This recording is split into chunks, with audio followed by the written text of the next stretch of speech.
We're installing a GPS unit in a 2019 Nissan NV, I believe. Yes, whole line of them. All right. So, first thing we're going to do is get a little harness prep action going.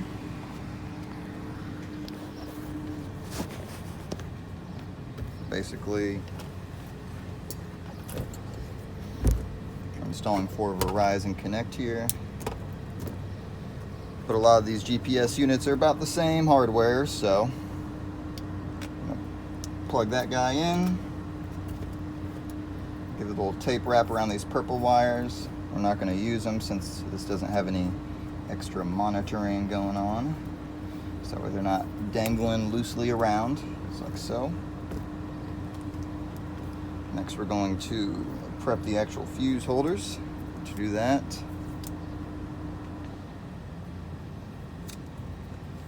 simply just wrap a loop of tape around them first.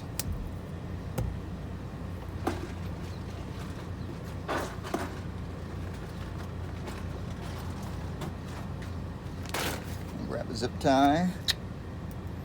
A little longer than I need, but nice and thick though.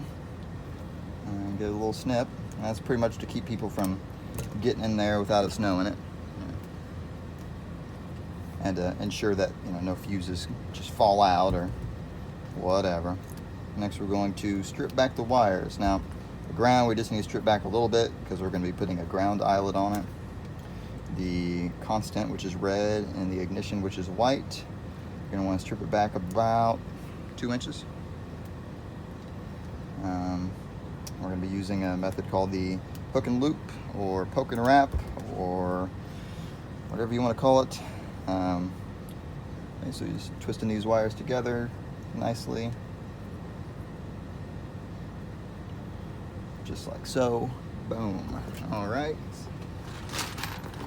Next up, we're going to grab an eyelet and a screw out of your box of connectors, or just wherever. All right.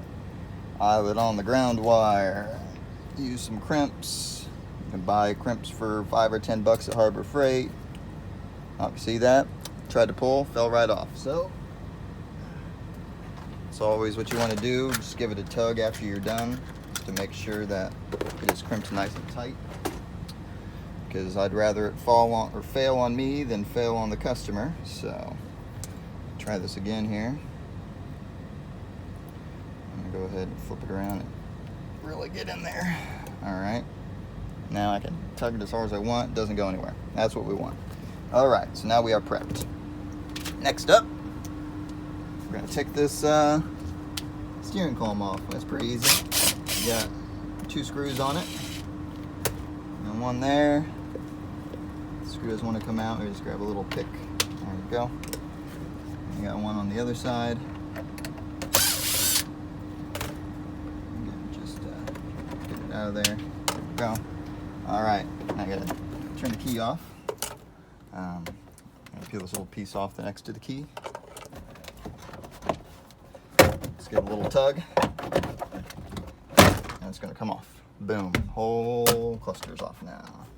All right. And that's gonna get you right to the ignition wires, which is what we'll be hooking up to.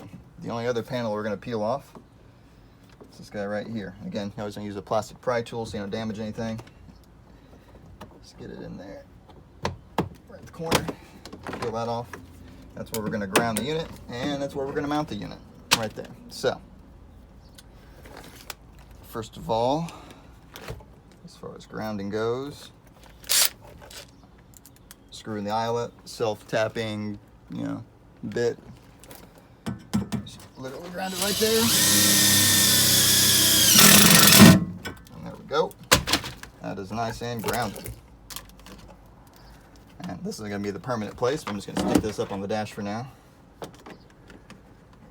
I'm going to loop these in the dash. Just grab it right here, have it come out right where your ignition wires are. Okay. I'm going to move this down here so you can actually see what I'm doing now. See the best place to This place is set this phone at so you can see the action. I think that probably is good. Okay. All right. So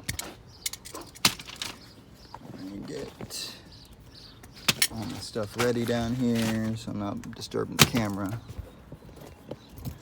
All right. So now normally you're gonna just cut right into this.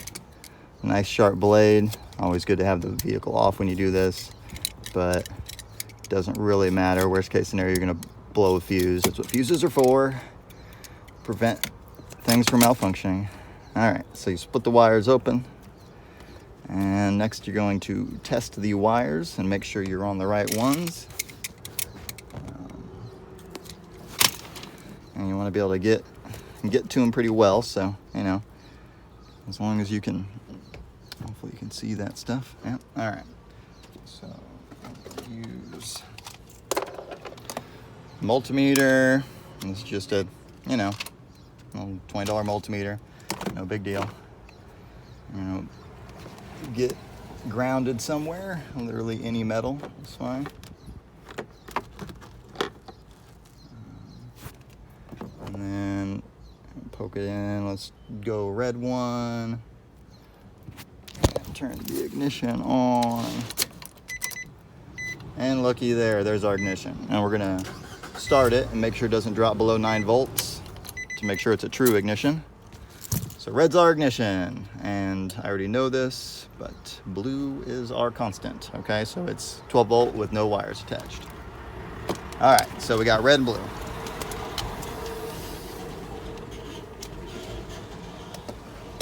All right, next up is hook and loop. So, make sure should be still golden on the viewing angle. All right. So first you're gonna hook up constant, which is your blue wire. And just barely spreading it and poking a hole in it, like so. And you're gonna take the constant wire, the red one, put it through your hole, and then we're going to wrap it at least 2 times around, 1, 2, almost 2.5, and then you're gonna fold the wire down past the wraps. And now you can tug on the wire all you want, it's going nowhere, okay? And that's really the connection you're trying to make. So it's a wire-to-wire connection, which is the best you can get. And it's nice and tight without even putting any stuff on it. And now we're going to wrap it in tape. And you want to get at least 3 wraps around it, tape-wise. 4 or 5 is ideal. And you're going to put a zip tie on the tape itself. And depending on the company, some of them require a second one just for safe measures. But obviously you saw a minute ago, wires going nowhere without tape or zip ties. So, all right. Plus it just kind of makes it look prettier, whatever. Oops. All right, so I'm gonna snip those guys off, and we have our constant wire on there. Next up is ignition. Take the red one, do the exact same thing. Spread your hole. That's what she said. All right, put your wire through. Sometimes it can be a little bit of a pain. It's fine. If you don't get them all through, again, it's fine. If 80% of the wires make it through, it's still not going anywhere. See, tug, tug, tug. All right.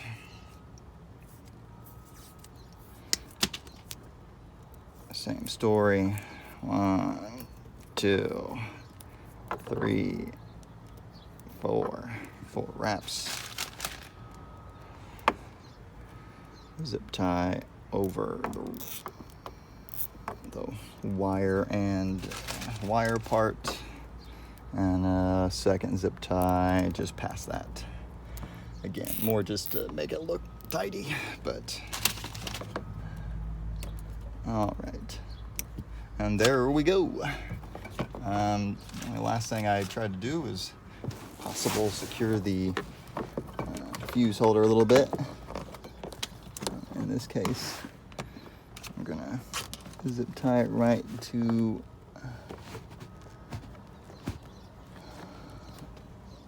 this cable coming out of the column. And this is just to keep it from dangling around in there, but not necessary.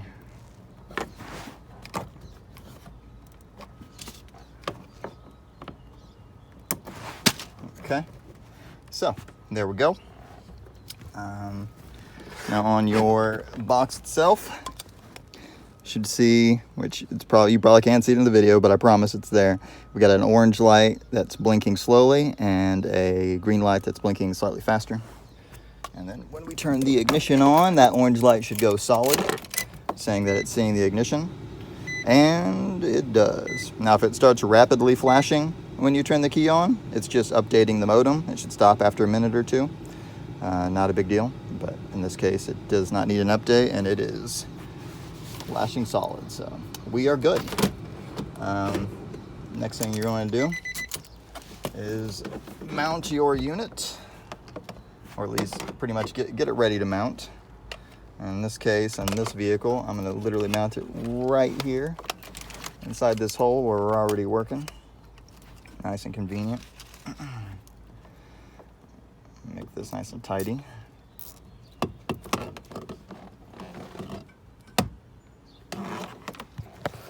I'll move this guy back up here for just a second so you can kind of see what I'm doing. All right.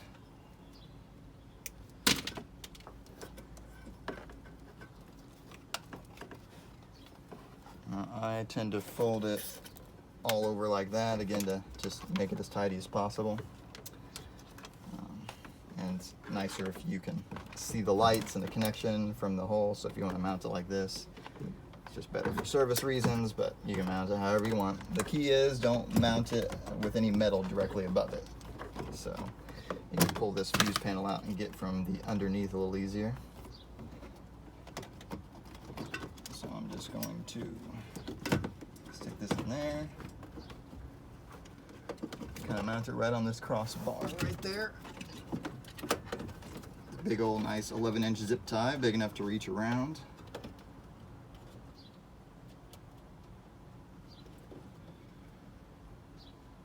Oftentimes you are zip tying with no eyesight, just doing it by feel alone. That's quite all right. All right, so now this is mounted to that bracket, nice and tidy. The last thing we have to do is put a little tamper seal on it. So, okay, so we're gonna do this stuff. Take the lid off there. Okay, so tamper seal a little bit of the ground wire. Tamper seal just on the corner of the connection there. And then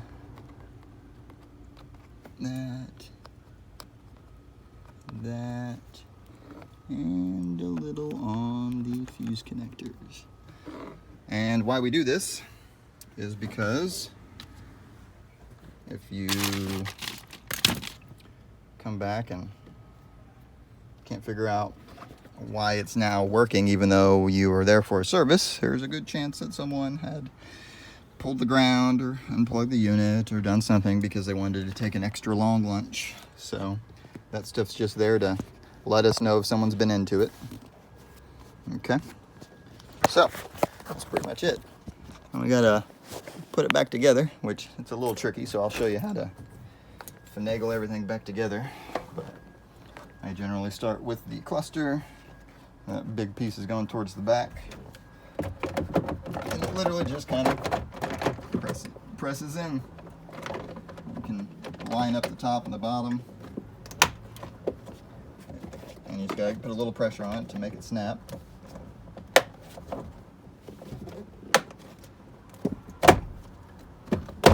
There we go. Back together, nice and snapped. I'm gonna put the ignition ring back on. This bigger piece is always gonna kind of face towards you, so like this. it won't go any other way, so you can just turn it until it fits if you want.